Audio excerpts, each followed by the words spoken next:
Hi friends, మీరందరూ ఎలా ఉన్నారు? మీరందరూ బాగుండాలని నేను మనస్ఫూర్తిగా కోరుకుంటున్నానండి. ఈరోజు ఈ వ్లాగ్లో అయితే చికెన్ ఫ్రైడ్ రైస్ ఏ విధంగా చేయాలో చెప్పడం జరిగిందండి. దయచేసి ఈ వీడియోని అంతా కూడా పూర్తిగా చూడండి. మీకు ఈ వీడియోలో చికెన్ ఫ్రైడ్ రైస్ ఏ విధంగా చేయాలో చేస్తూ సరదాగా చెప్పడం జరిగింది. మీకు నచ్చితే మాత్రం ఈ వీడియోకి అయితే లైక్ చేయండి, అలాగే సబ్స్క్రైబ్ చేయడం మాత్రం మర్చిపోద్దు. నూడిల్స్ అయితే దింపాను, మీరందరూ కూడా సపోర్ట్ చేయాలని కోరుకుంటున్నాను. వ్లాగ్ అయితే కంటిన్యూ అవుతుంది, చూడండి.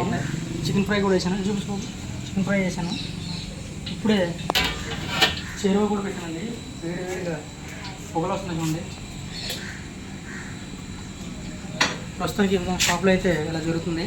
మనం రెడీగా 2 చికెన్ ఫ్రైడ్ రైస్లు, నూడిల్స్ కూడా చేయాలి. అందుకే గవ్వ రెడీ చేస్తున్నామండి. జరిగేది చూపిస్తూ ఉంటాను, చూడండి. ఇందులో గుండెకాయలు కమరకాయలు ఉంటే దూరంగా వేయాలండి, పేలుతాయి అనుకుంటూ దూరంగా.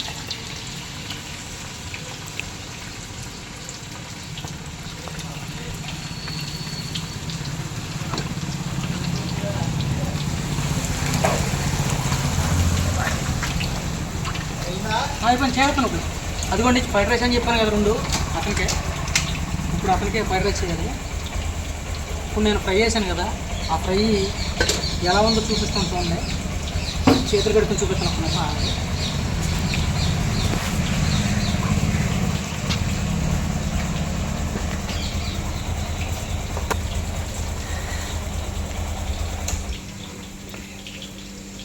చూడండి, చూడండి అసలు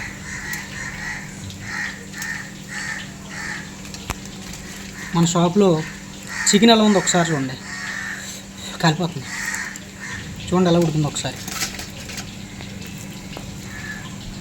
చూసారు ఎలా ఉందో? స్పాంజీలాగా ఉంటుంది. కాలిపోతుంది కానీ స్పాంజీలాగా ఉంటుంది మన షాప్లో, చూసారు కదా. చికెన్ ముక్క చూపితే తినేస్తున్నావా? ఇది తీసేపో, ఫ్రైడ్ చేస్తాను. అన్నయ్య మూడు చేస్తాను తప్పక.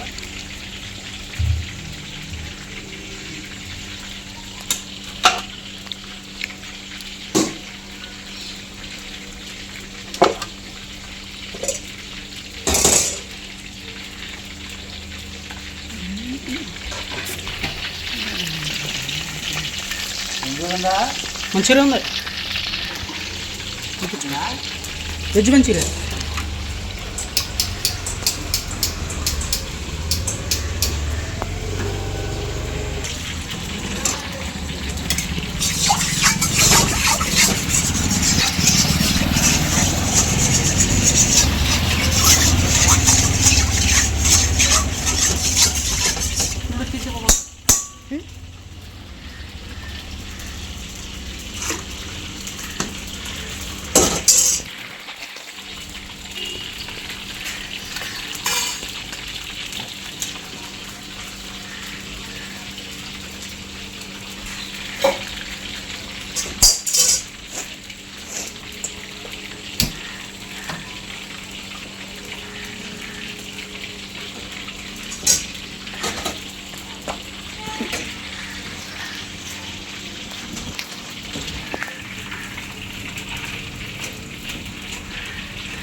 మీకు నేను ఫ్రైడ్ రైస్ ఏ విధంగా చేయాలో, చికెన్ ఫ్రైడ్ రైస్ 2 ప్లేట్లు చేసి చూపిస్తాను, చూడండి.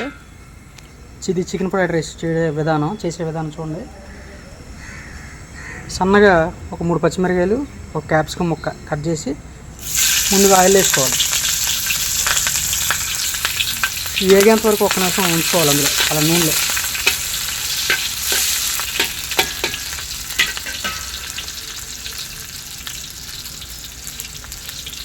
అదే ఎగ్ ఫ్రైడ్ రైస్ అయితే ముందు గుడ్డు కొట్టుకోవాలి. నేను చేసే చికెన్ ఫ్రైడ్ రైస్ కాబట్టి ఇందులో క్యాప్సికమ్, పచ్చిమిర్చి ఇందులో వేసుకున్నాను. ఇది కొంచెం వేగిన తర్వాత గుడ్డు అయితే కొడతాను. నేను ఏ ఫ్రైడ్ రైస్ చేసినా ముందుగా గుడ్లు కొట్టేటప్పుడైతే గుడ్లు పగలగొట్టి దాంట్లో అయితే పోసుకుంటాను. నేను చేసే 2 ఫ్రైడ్ రైస్లకి 2 గుడ్లు కొట్టుకుంటున్నాను. గుడ్లు కొట్టిన తర్వాత బాగా గిల కొట్టాలి. డైరెక్ట్ కూడా వేయచ్చు కదా, ఇందులో ఎందుకు కొట్టాలంటే ఇలా కొడితే ఎక్కువగా గుడ్డు మనకి బాగా ఇడి స్పాంజీగా లావుగా అయితే వస్తుంది. ప్రస్తుతానికి పచ్చిమిర్చి అయితే వేగిని ఇందులో గుడ్డు కొట్టేసుకుంటున్నాను. గుడ్డు పోసినప్పుడు కలపకూడదండి, ఒక్క 20 సెకండ్లను అలా వదిలేయాలి. నేను గుడ్డు కలిపి కొట్టాను కదా చూడండి, అలా బబుల్గా పెద్ద గుడ్డు కింద కనపడుతుందో ఇదంతా పక్కకు లాక్కోవాలి.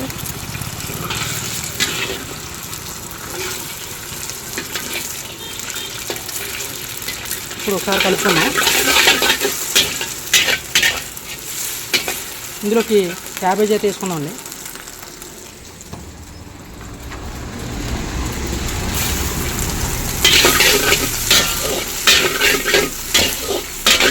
క్యాబేజ్ అంతా కూడా బాగా మగ్గేంత వరకు తిప్పుకుంటూ ఉండాలి.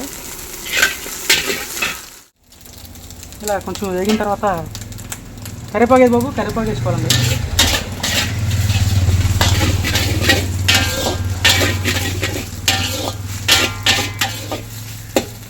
ఇలా వేగిన తర్వాత కరివేపాకు అయితే వేసుకోవాలి. ఒక 10 ఆకులు అయితే వేసానండి కరివేపాకు.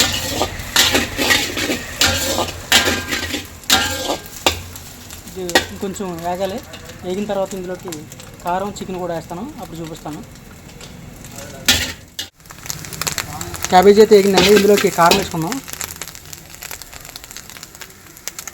కారం అయితే 1 టేబుల్ స్పూన్ వేసాను.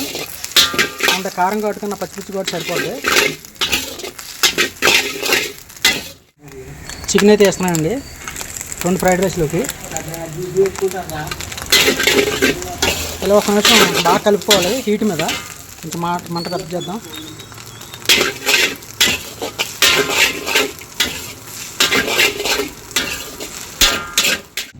ఇప్పుడు చికెన్ అయితే వేసాను కదండి. చికెన్ వేసిన తర్వాత ఇప్పుడు రైస్ అయితే వేస్తున్నాను 2 ప్లేట్లలోకి.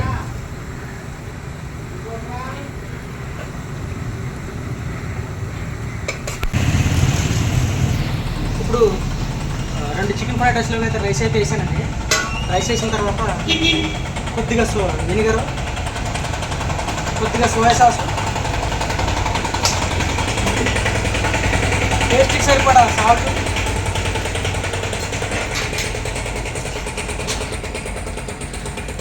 ఒక టేబుల్ స్పూను చికెన్ మసాలా ఇవన్నీ వేసుకుని ఒకసారి కలుపుకోవాలండి.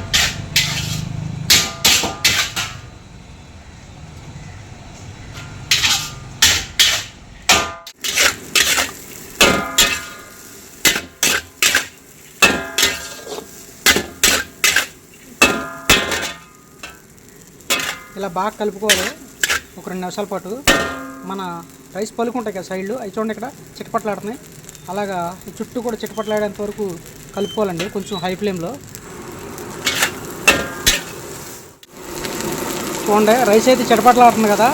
ఇప్పుడు కొంచెం మంట తగ్గించుకుని కరివేపాకు అయితే వేసుకుందామండి. కరివేపాకు వేసుకుని కొత్తిమీర కూడా జల్లుకొని దింపేసుకోవడం. చికెన్ ఫ్రైడ్ రైస్ అయితే ఈ విధంగా చేసుకోండి.